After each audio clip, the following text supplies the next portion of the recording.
Welcome to the Hey Docs podcast with your host, Jill Allen. Today, we are shifting gears and talking about something that affects every doctor, business owner, and human: how to make more time for what matters most with Lesley Logan, entrepreneur and host of the Be It Till You See It podcast. From ditching perfectionism to building better habits and protecting your energy, we're unpacking simple but powerful ways to take care of yourself without burnout. If you've been putting yourself last on your to-do list, this one's for you. So let's dive in. This episode was brought to you by Gray Finch.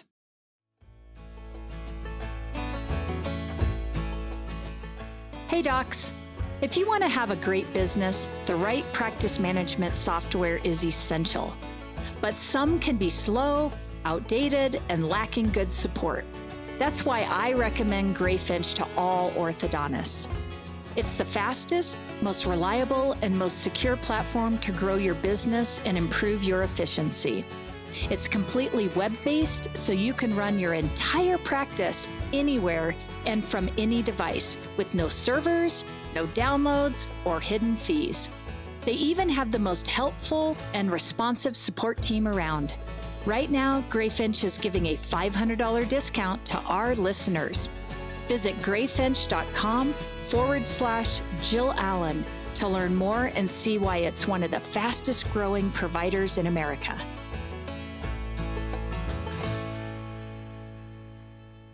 Lesley, I am so excited to have you on Hey Docs. Thanks for being here today. Oh, Jill, this is going to be so fun. I've enjoyed our conversations before, so I think this is going to be a really enjoyable afternoon.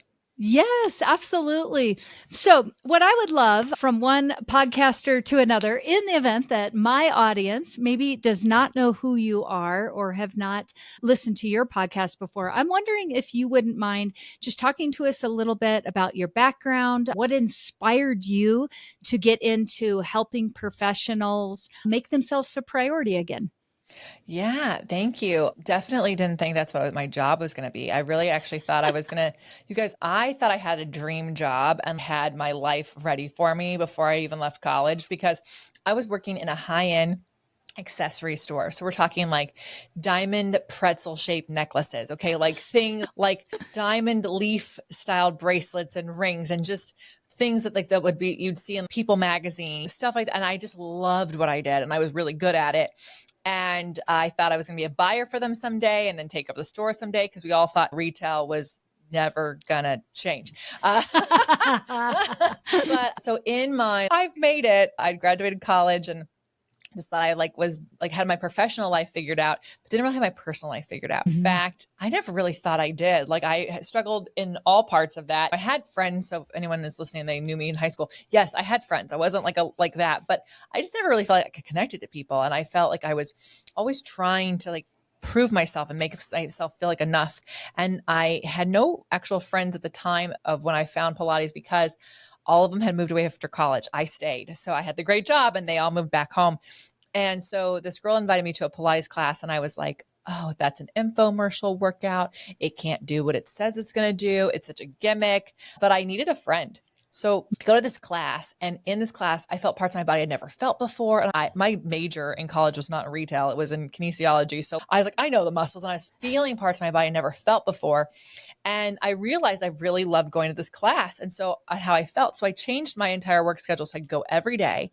And the more I went, the more I got connected to myself. The more I connected to myself, the more I realized I was like, oh, I heard a voice in my head in a class going, I don't like living here. And I was like, whoa, where did that come from? Like this pause, and I am actually not happy, but I love my job. So I got to work. And because I had this awareness, a girl who had my job in another city called and she's like, hey, Leslie, I just want you to know I put my 2-week notice in with the exact same role. And I was like, oh, I'm going to miss you. Click, call the boss. I'd like to transfer to her store. I saw this as an opportunity to move. Yes, I didn't even know, it was like that morning I was like, I don't live here. And then afternoon I was like, I'm moving to Santa Monica. I'm like going to live in California. Yeah. Whoa. So I go to California and again, think I've made it. Now I've really thought I've made it, because I'm working in like one of the original boutiques in the country, just like the place to be. And I started doing Pilates in LA. And this girl's, you should teach this. And I was like, okay. I'll do it in part-time so I can pay for this expensive habit I have. And I got so busy teaching Pilates in 2008. We all know 2008. Yep. And I had to quit my, in air quotes, dream real job to teach Pilates. And the more I taught people, because my first gig was in a corporate office, like lots of venture, like stockbrokers, mortgage, like all these, anything that could fit into an office, dentists, doctors. It was a huge office building. We're coming through. And what I realized is they'd walk in stressed out, grumbly, not always very friendly people. And they would leave and you could see like the light back in their eyes and you could see just how excited they were. And they're like, that's who you are. This is you. Mm-hmm. You've just returned to yourself. And so I got Yes. really excited to keep helping people. And the more I taught Pilates, the more I realized, like, one, it's a practice. So you're never going to get it. You just keep getting better at it. And two, the more we do it, the more it allows us to do our life better. And the more I did it, the more I understood what I wanted out of my life. And some people are like, you're so lucky. I don't think I'm lucky. My dream life that I have, I purposely made it, but I couldn't do it if I wasn't connected to me. I wasn't listening to what I need. And so I've just been on this mission to help people everywhere figure out, even if you don't love Pilates and maybe that word like makes you go, ugh, that's not for me. We'll talk about it. But the more you can actually put yourself first, the more you actually are better off for other people. And so I just really feel like my job became making people better husbands, better wives, better friends, better bosses, better coworkers, because they became themselves. Yeah. Yeah. I love that. And I love hearing you just talk about your journey. And I think so many times we start thinking our life is heading in one direction and it just, the pivot happens and we're down another path. And usually we look back and go, oh, thank goodness. You know what I mean? Can you imagine if I would have been on that other path? But, oh my God. Thank God I would be cynical person who was not eating enough calories ever. And yeah. The person that is coming into your class is miserable, right? Yes, I would be that person. Yeah. And what I love about what you did is not only saw just this change for yourself and what you were able to do with yourself and repositioning the direction of your life, but I know one of the things that you have really focused on is helping others build out of that space as well. And I think especially when we're talking about working with business professionals, I know being business owners and all the different business owners and professionals that you've worked with, it is not something you take lightly. When you take on owning a business, when you take on potentially the financial stressors of this decision that I'm making is maybe going to make or break my family. This decision that I'm making to bet on myself is going to define who I am for maybe the rest of my life, should I not choose to take a different path. And so what I love about what you have done and what you are doing is being able to unpack that and say, yes, you've got this drive that you have. I think any business owner has to have. We are just intrinsically driven. I think if you're going to be successful, you're going to be driven. Yeah. But yet we can't let that be all consuming. And I would love for you to talk about that a little bit in regard to perfectionism and why we have to be so careful to not have that be our goal, and how maybe letting go of that and changing our vision a little bit in regard to that can help us with our health, our mental health and whatnot. Yeah, I love this. So I think, wouldn't it be so great if we could all, like all the perfectionists could just go, I just need to stop being a perfectionist. Unfortunately, you really can't. And I always say I'm a recovering perfectionist because I think it's just like something you'll always be in a recovery of, because for whatever reason, when we were growing up, being a perfectionist made us feel safe and got us where we are. So I think being really kind to yourself about your perfectionistic traits is really important, because you don't want to be so hard on yourself all the time. So you got to just go, okay, I'm glad it got me this far, but it's actually not going to get you where you want to go. I can say, so yes, I coach Pilates instructors and studio owners because I had the experience in retail management and retail sales and saw profit margins. So I was able to do that.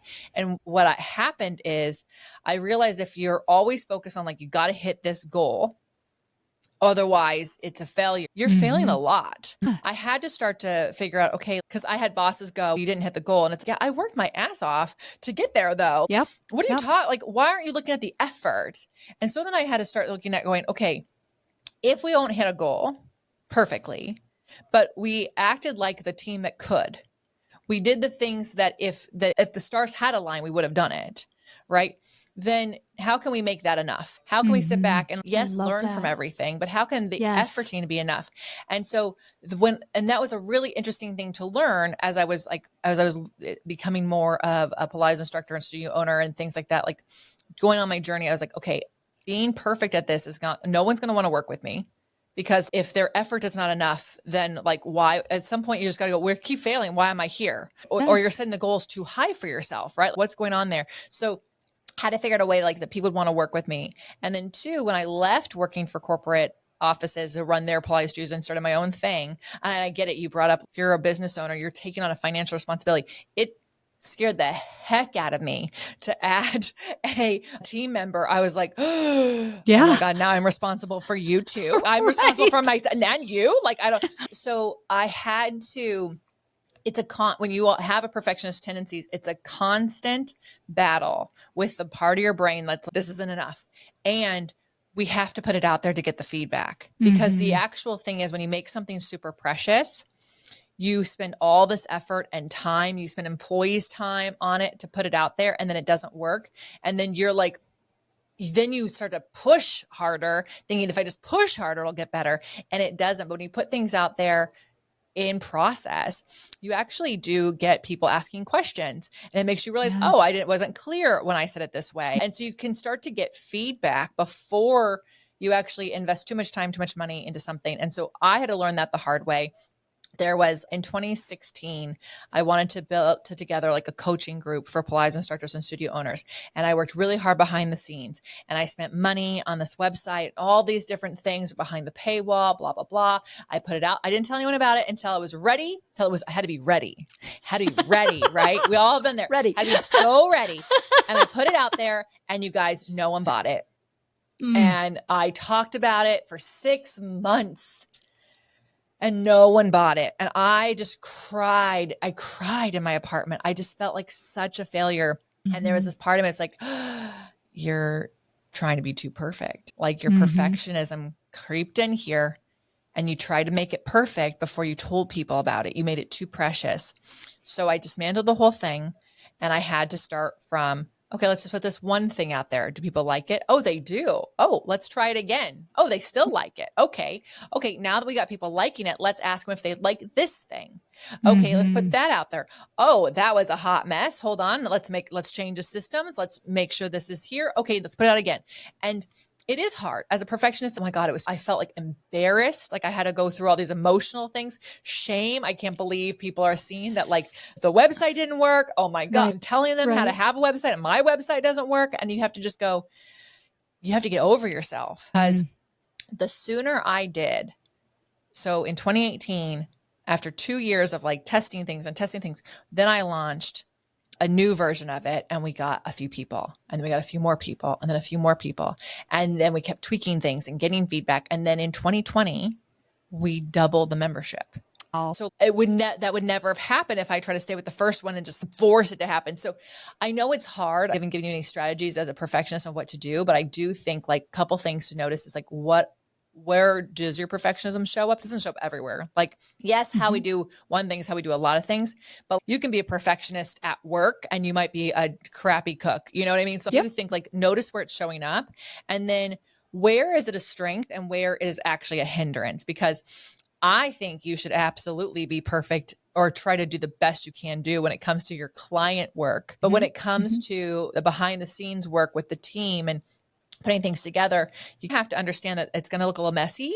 Take ownership, learn. So where can you put a process in that you reflect, refine, and continue, and give yourself that permission? And it's a constant battle for myself. One thing I had to learn, that certainty is also perfectionism in disguise. Like when you're like, okay, I'm not going to do this thing until I'm certain it's going to work. That's perfectionism. So I had to, you have to figure out what these little things are and the signs are.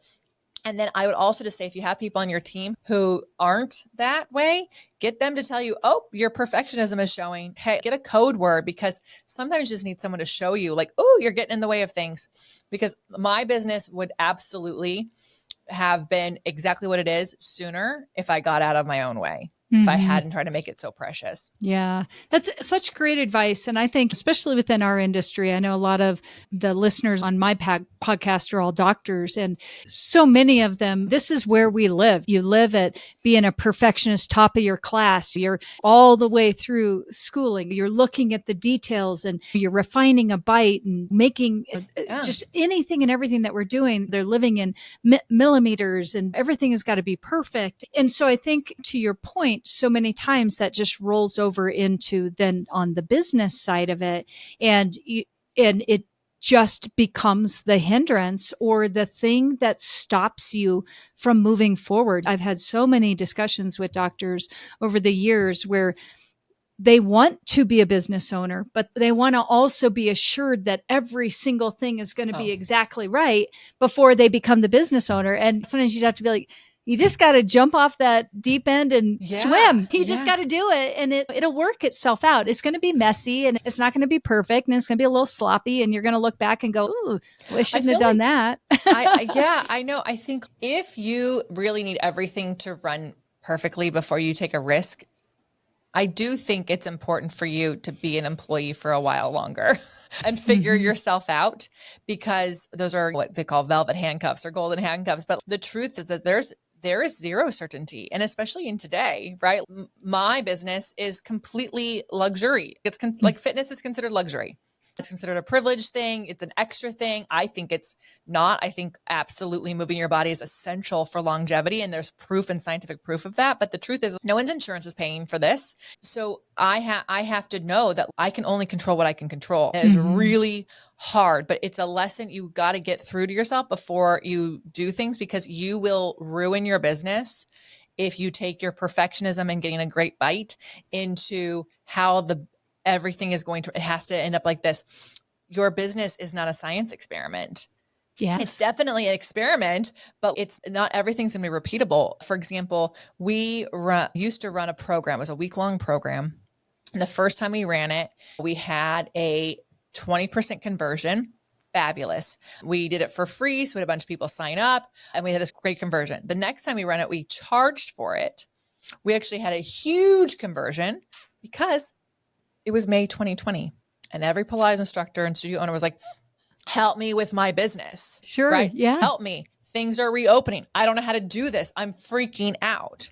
May 2021, 10% conversion. Are we worse? No, we're not worse. Did we do everything even better? Absolutely, we did. In fact, we learned from our mistakes. We made things easier. We used better technology, all this stuff. But a year later, less people were stressed out about their business because everything was reopened. So they didn't have the same nervous energy. They didn't have the same worries. So just know that, like, in your business, things, even if you do the same thing every single week, even if you have the same schedule, you do the same number of x-rays and the same number of whatever, there's different things because of what's going on culturally, and you don't get to control that. Yeah. You have to go, okay, what can I control? How can we work better? And then make sure you're in your business enough to spend time with your team to see what can be done better. Like because you can't be everything. I don't do everything in my business. I didn't even email you, Jill. Yeah. So I can see things. I'm like, ooh, I don't like how they did that. And I can go, hey, here's what I like that you did. Here's what I didn't love. Here's how I'd prefer it to go next time. Do you have any questions for clarification? Okay, great.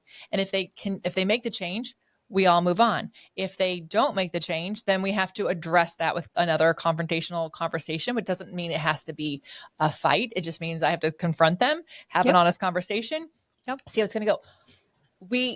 It's not going to be perfect all the time. And sooner you can actually get okay with what doesn't need to be perfect, what has to be, and then what doesn't need to be. And then when it comes to your team, making sure they understand this over here has to be perfect. We're messing with people's mouths.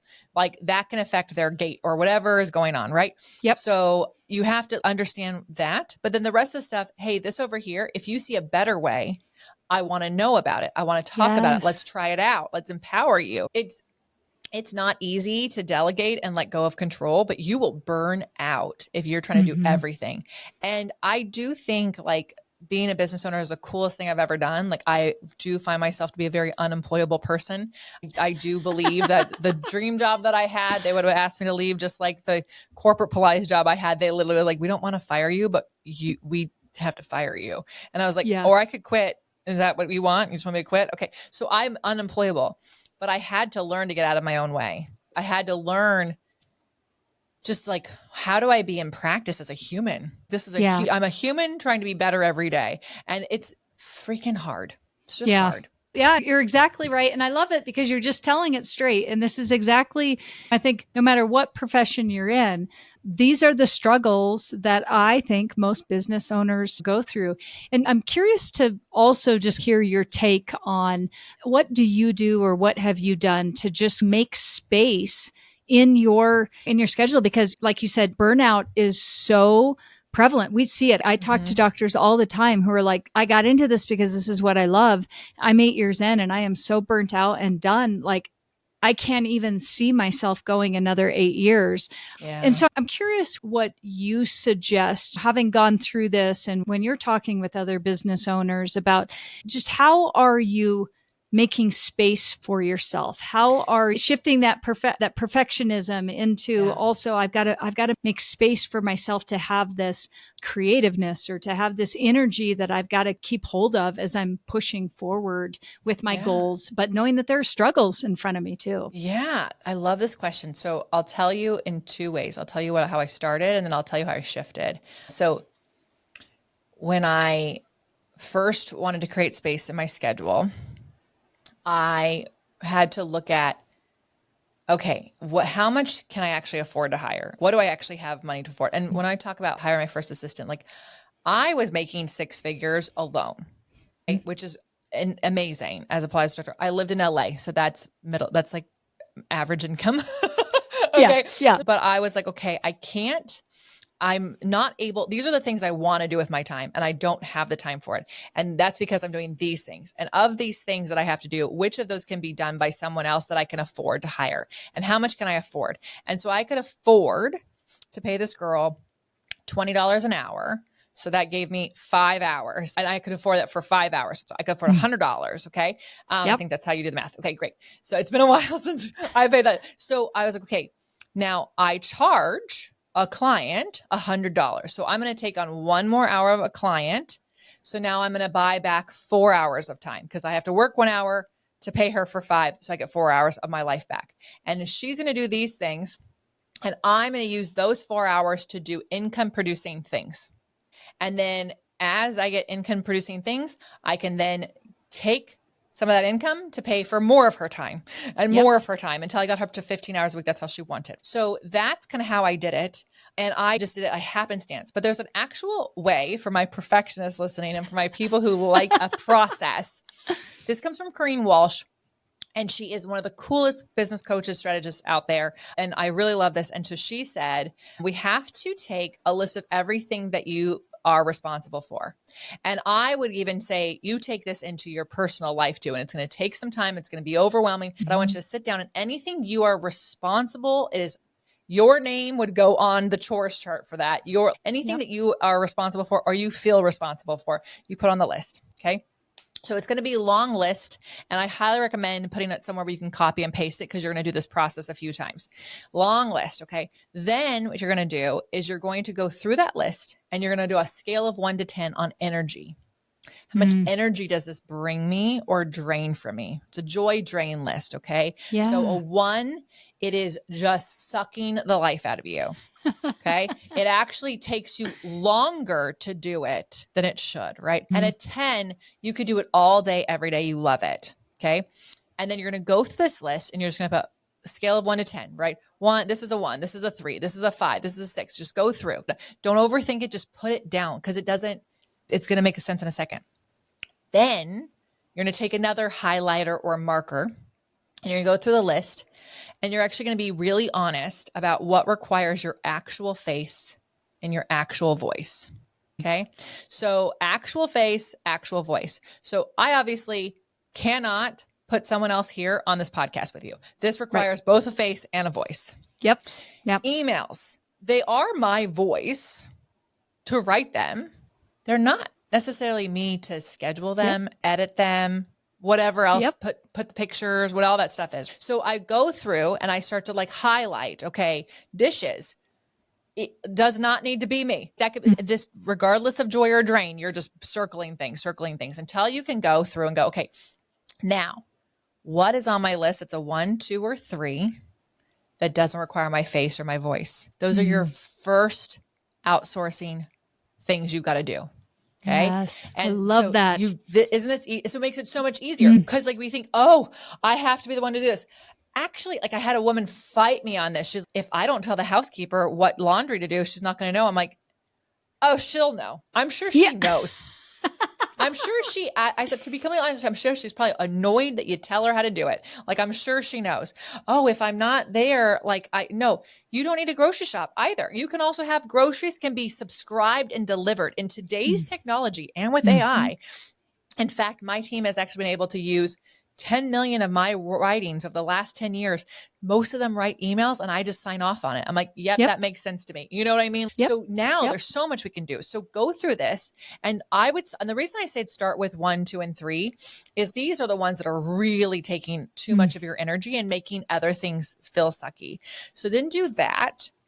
Once you've outsourced that stuff or deleted it, some of it you don't even have to do. Do you really have to do that anymore? Is that even working? So maybe you're actually looking at the stats. I hate TikTok. It drains me. Are we even getting clients from that? Do we have to do that? If you are, okay, then it gets outsourced. Yeah. So then you'll reevaluate this sheet again. So you'll come back. Obviously, you've gotten rid of the 1, 2s, and 3s, and you'll renumber because some things you made a 5. It's actually a 3. You just happen to like it better. So you do this until you should really be doing the stuff that's 6, 7, or above. Maybe you're doing everything that's 8, 9, and 10 someday in your business. Wouldn't that be so cool? So that's how you get out of your own way. You outsource some things. You hire people whose strengths are the things that suck the life out of you. And so that's how I bought back my time. That's why I love that. Like, I look at my schedule today was packed. I was like, woo, it's a packed day. And I was like, oh, it's everything I love to do. It's all the things I love to do. So like I can handle a busy day because I actually leave with more energy than if it was a sparse day full of stuff that drains me. Yeah. And now a word from the sponsors who make this podcast possible.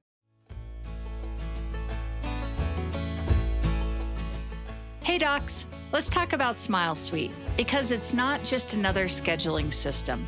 It's a game changer in the world of new patient management. And as a proud Smile Suite partner, I've witnessed the incredible impact it has on practices of all sizes. Smile Suite means your new patient calls and web leads are expertly handled 7 days a week, even during nights and weekends. And they offer top-notch customizable presentation software and seamless post-consultation follow-up. It's like having a secret weapon for your practice's success. Curious? Dive into the revolution at getsmilesuite.com.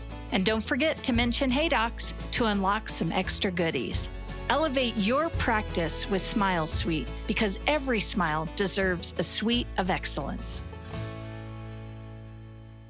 Yeah. Oh, I think that's such good insight. And what a great way to break that down, just in really being able to think about that. And again, going back to that perfectionism, and I deal a lot and talk to doctors a lot about the Superman, Superwoman syndrome, where it is, we feel like we have to do everything in order we're successful, but only because we're keeping a hold of everything. And I can tell you after 19 years of helping doctors do their businesses and get started and really grow, the ones that are truly successful are the ones who have done exactly what you've said, Lesley, and been able to, even though it's hard, start to delegate out those jobs. Look at, could a third-party company do this for us? We're looking at that all the time in our orthodontic practices. Does this really require a physical body to do this? Or is this something that we can switch it off of the HR side of our P&L and move this down into the expense side of our P&L and say, hey, there's a really great company company that can answer our phones and get our new patients scheduled in without me having to actually pay somebody to do that. That's just one example, but Yeah. I think being able to get out of our own way as business owners and get back, like you said, that time. Ultimately, I think all of us went into this. We've got some end goal, and I don't believe that it's being buried in the stuff that just is the drudge of running a business. I always talk about that, the unsexy side of our business. None of us wants to be living in the P&Ls and in budgeting and all of that stuff, right? Like we pay somebody to do that so that we can just get the highlights for it. And so I really appreciate that you talk about that. And for my docs that are listening, I think you don't have to be a certain level into business to start doing this. I think you should start thinking about this right from the beginning when you're getting into business and continue, like Lesley said, to evaluate this maybe about every at minimum 3 years, but I would say every year you should be making this something you do. I think you could definitely do it annually. And I even think this is something that you can really do with like family members too, right? I also think your personal life is a little easier to outsource than you think. And if you're like, oh, I haven't started the business yet, or I'm thinking of it, get your personal life outsourced as much as possible. Get groceries on the automatic delivery, find someone to fluff and fold. To be honest, the more your personal life can be taken care of, it's taking up brain space that is really hard. It allows you to focus on your business. It makes it so much easier.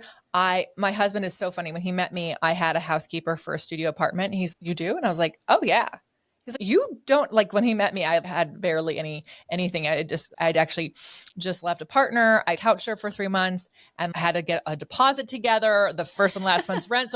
I totaled my car. So I buy a car. So I was like broke. And he's like, you have a housekeeper? And I'm like, oh, you think I'm keeping this place clean? How can I do all the things that I want to do with my business if I have to? This place would be a dirty place. And I am a messy person, but I'm not a dirty person. And I invested in a housekeeper. When we moved to this, we have our dream house. It's so fun. We have someone who picks up the dog poop. I know that sounds real bougie, guys, but you want to know something? Landscapers want the dog poop picked up before they landscape. So you got it. So we could do it. It's not a matter that we can't do it or that we're lazy. It's that, can we do it before the landscaper gets here on top of all the business calls, strategy calls, the different things? No. So get your personal life outsourced as much as you can or automated, and it's going to give you the freedom to dream up what you're going to do. And it also starts to allow you to figure out, like, do you have the right team members in place or the right third parties, or do you even need those third parties? How's it going? The other thing we do in our business, we call it the state of the financial union.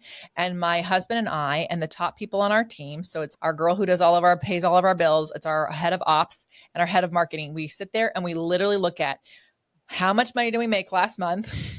How much money did we spend? What have we made so far this month? What do we expect to still come in? Okay, how far off are we? Oops.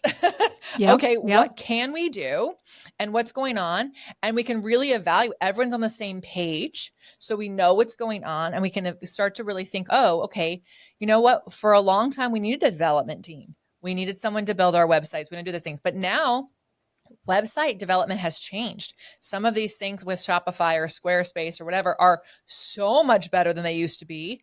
Why do we have a development team? Should we switch over here? And so when you've put space in your time, because all you're focused on are the things that you're really good at, it actually allows you to take a 30,000 foot view, take things so personally. And I know it's hard because people on your team start to be people you care about, but also it is a business.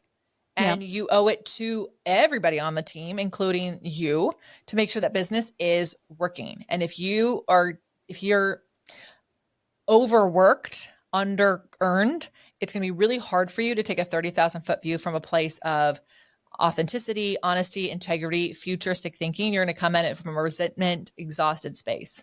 Yeah, I love that. And I think that just leads right into my next question of, if you are not able to be in that space, it's going to be really difficult for you to keep your goals in front of you.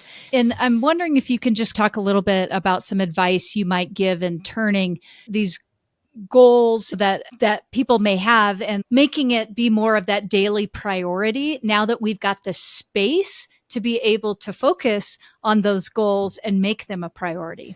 Yeah. So I think so. Goals are really interesting to me. I think most people don't get clear enough on what they are and oftentimes make other people's goals their goals because they sound really good. So I'm a big fan of putting your goals where you can see them and then revisiting them often to make sure that they still feel good to you. My husband and we sit down together. It's our business together. We sit down together. We go, what is the major goal? What's the ultimate goal for the business? What's the goal for this year? Is it a financial goal? Is it an impact goal? Is it a member? What's your goals? And get really clear. And then make sure everyone on the team is super, super clear. But then you've got to break them down. And this is where people mess up because they don't break them down into something that fits in the schedule. You guys, your schedule, I like to think of your schedule as a mason jar. Okay. So a mason jar with a lid on it. Got it? Everything you want to do has to fit in this mason jar. If it doesn't fit, it's not going to get done. So your goals have to be in your schedule, just like your work is in your schedule, just like your clients and your patients and your meetings are in your schedule. So when you have a goal, you got to actually take that goal and break it down. Is it going to be something you work on quarterly? Does it get broken down to monthly? I would work backwards from the ultimate goal and work backwards. So even if it's a 5-year goal, okay, then what has to happen in year 4 to make sure you're on track for year 5? What has to happen in the end of year 3 to make sure you're on track for year 5? 2, 1, okay, now it has to happen the month before. 12th, then 10th, 9th. So all the way back. So then you get things down like this month, I have to go buy a URL. I don't know, like whatever the goal is, you got to break it down into tiny tasks. Those tasks have to fit in your schedule. How to make sure things fit in your schedule. So I just talked about how you buy yourself some time, but your schedule and all the business owners, you need to make sure your team understands your dream schedule. So my dream schedule starts with, so let me explain the mason jar. What goes in it? You have a pile of rocks, a pile of gemstones, and a pile of glitter. Okay. How you put those piles in the mason jar matters. So if you put the glitter in first, rocks and gemstones aren't going to fit. Lid doesn't go on. If you put the gemstones in first, rocks and glitter aren't going to fit. Can't put the lid on. So the rocks have to go first. Rocks are big. They're harder to move. These are when you go to sleep, when you wake up, your personal workouts, your priorities with your family, things that make you who you are. And then obviously the last rock is like your work schedule. So not necessarily when you take clients, but when you actually work, right? Okay. Gemstones, these are they have to go in next because they'll fill the cracks in a little bit. They are the things that propel your business forward. So AKA the goals you want to work on. So you're going to put gemstone time in. It has to be in there. It has to be protected. So it cannot be, oh, if I don't have a client, then I'll work on this. No, this is my gemstone time. Your team needs to know that's when you're working high level on the business, on the goals. So my gemstone time happens to be in the late morning. It's when I've looked at all the team Slacks. I've looked at all the emails. I feel like I can actually get settled on things, but it's before I eat lunch. After lunch, sometimes I have some creative stuff, but most of the time I'm like pieced out. I'm better off on calls with people. So they're 45-minute segments and it changes. Sometimes I'm working on a project for here. Sometimes I'm working on some email newsletters or whatever, but it's always stuff that propels the business forward. It's put in the schedule. It's blocked off. Glitter goes in last and it's something you don't have to schedule. Glitter just happens. That's why it's called glitter. It's things you can do on your phone while you're waiting for things. I'm waiting for a Zoom call to start so I can check my email. Like you don't need to actually schedule that stuff in. But if you think about your goals as being gemstone time and then you have it scheduled in so that this is what I'm working on these goals, you'll get them done. Where I see most people fail at their goals is they don't break them down. They don't get clarity. And then they don't put them into their schedule. Just have a hope. Oh, if I have time, I'll get to this. There's a conference I want to go to because it's going to help with this goal. But then you don't make sure you have time to go to the conference. When you go to the conference, you're distracted by what's at work. Gotta protect the time that works on your goals, even if it's 15 minutes. When I wanted to leave my corporate gig to work for myself, I knew I had to get 5 private clients so that I could get rid of my salary job. So I had to protect time to go market to find those 5 private clients. I had to then protect the hours those private clients got. So you have to do that. Otherwise you can't, it's all, someday I hope I get a client. Oh, I can't wait till I get 5 clients and I could leave this job. That's not how your goals get achieved. Yeah. Yeah. That's great. Gosh, you know what? Thank you again for really breaking that down. And I know we've heard analogies like that, but I just really love the way you put that into context because it's all building one piece on another piece on another piece. And as we wrap up today, I would love it if you could just give us just some final insight, maybe on just how this leads into building habits and just where that takes us as we're Oh my God. running into it. Everything you do is a habit. And we all know this. Everything we do is a habit. And you might not like every habit you have, but every single habit you have serves a purpose. So I studied with BJ Fogg, who's the author of Tiny Habits. So if this piques your interest, that's the book. You can listen to it on tape. There are some nice visuals. So getting the book is great too. But every habit is like a goal. You got to break it down. So, I want to prioritize my sleep. Okay, great. That's the goal. So then what are all the things you could do that would make you prioritize your sleep? I could put my phone away sooner. I could eat earlier. I could get a face mask. I could put with the thing on my lips so I only nose breathe. I could sleep in the other room because my partner snores. Like you write down everything you could do. Okay. Then you actually take a piece of paper, you draw a 4-quadrant graph. And on the top vertical line, it's easy to do. And then a horizontal line on the right side, it's want to do. On the left side, it's don't want to do. And then the bottom of the vertical is hard to do, right? So we've got this one quadrant that's easy and we want to do it. All right. Because motivation is something you should not wait for. Motivation is a fickle friend. Motivation's like never there when you need it. It helps you get started, but it's not going to keep you going. Okay. What you want to do is take all those ideas you put down and then put them on the easy, hard, and then want, don't want. And what you're left with is usually like 2 to 3, maybe 4 things in that one quadrant. And then you look at those and you go, okay, of these things, which ones do I want to try this week? And how can I make them as small as possible? How can I make as little as possible? Because if you're like, I'm going to put my phone away for 2 hours before bed, but you've never done that, you have a phone addiction. No, you're going to have to start with like 5 minutes earlier and then 10 minutes earlier. And then you have to work it up because for my perfectionist listening, the reason why you don't have the habits you want to have is because you've been going all or nothing. You're like, I want to go work at the gym 5 days a week and you miss 2 days. And you're like, that sucked. I'm failed. No, you have to just put your gym shoes on. Put your gym shoes on 5 times in a week. And when that gets easier, then you put your gym bag in the car. Maybe you drive to the gym. When that gets easier, then you go in.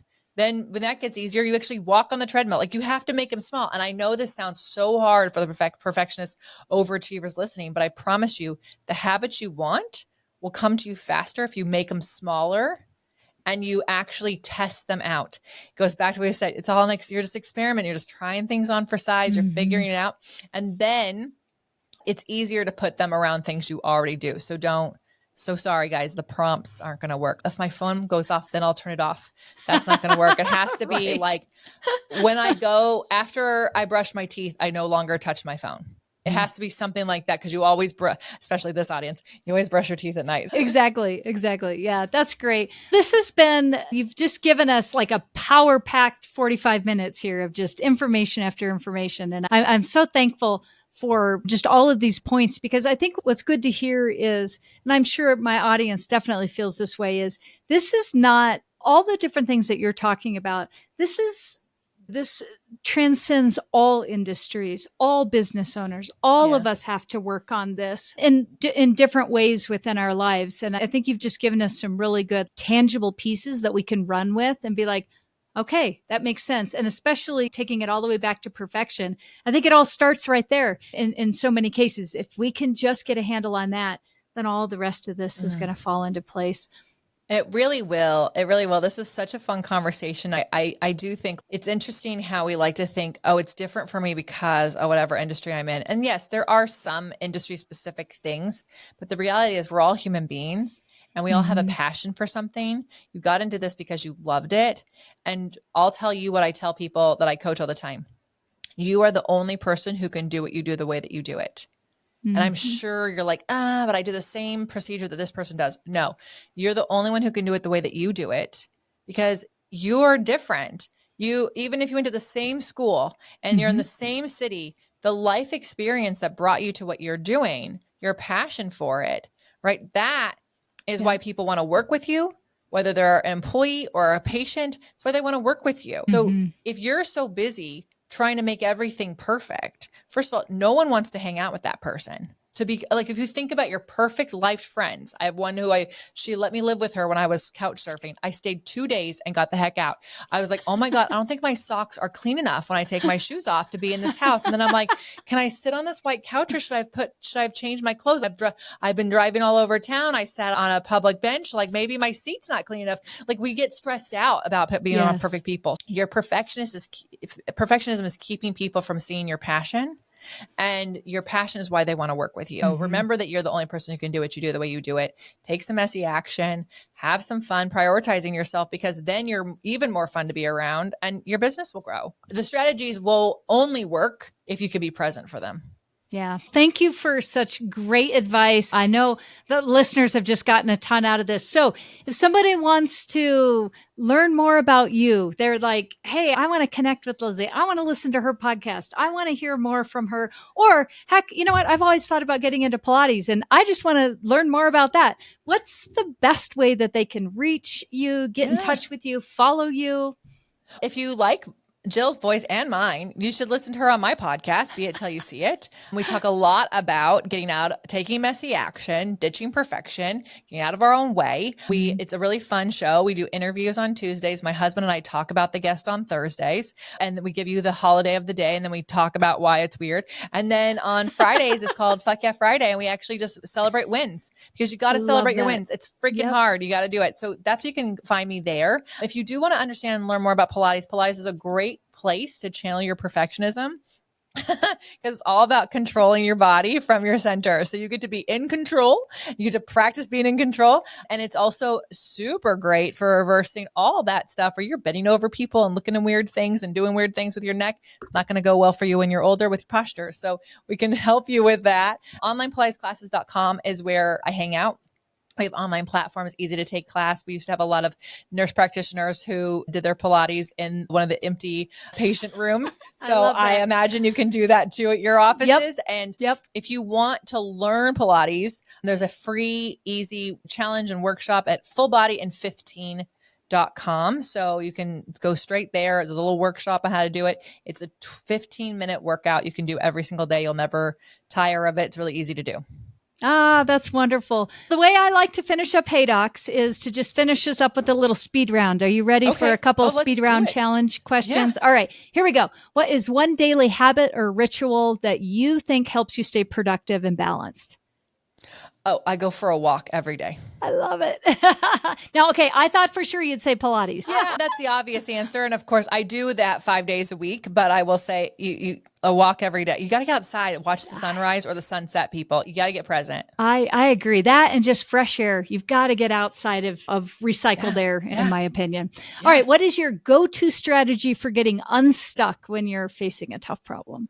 Oh, this is where I'll say some Pilates, because you have to get out of the problem. So that's for me, I go and move my body and I do it where I have to focus on what my body is doing and only that. And usually by the time it's over, you're like, oh, that's the answer.